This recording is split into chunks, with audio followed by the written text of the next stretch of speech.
Lots of persons are complaining, even the palliatives are talking about they have not seen it. The palliatives in question, many of them are saying they have not received it. And then for those that have received it, they are saying it is too small for a family of 3 to even manage.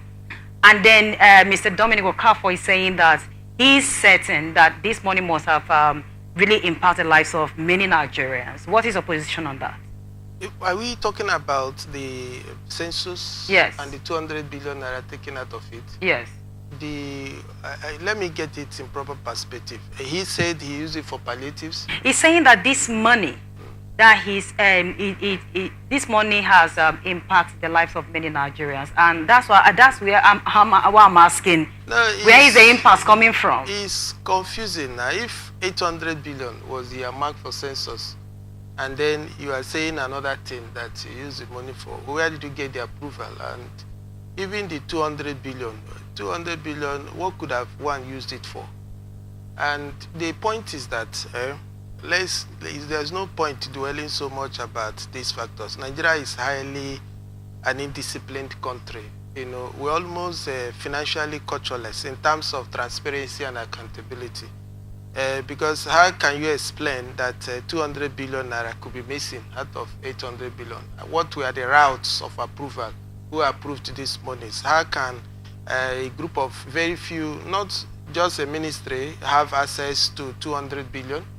And then I think it was to hold around July or so, and then within these few months, 200 billion is missing, and people are just merely calling for a probe, you know. So if the money is actually missing, we should get confirmation from Minister of Finance or the Chief Accounting Officer of the ministry involved. How come they are looking? Who has found out that this 100 billion is missing? This is another question. How did he find that? And if there is a missing 200 billion naira out of earmarked 800 billion, why are those people involved in this mis-expenditure not in police custody or EFCC custody or in our jails, right? So these are the things we're asking. Is it that this 200 billion, was it shared among these people who want to now begin to probe, right? So how can we now say that 200? And then we've also said it that we have decided to be the way we are. We have a culture of West. Now, if Nigeria wants to be, if we want to go to where other normal countries are, normal, like, oh my word, you know, even the president, everybody knows that Nigeria is not normal, he knows. Now, if countries that are running well, how can an individual, right, account for 200 billion? How will you get that kind of approval? Who will give you the approval? Which bank paid to who? Who are these persons that these monies were dispensed to?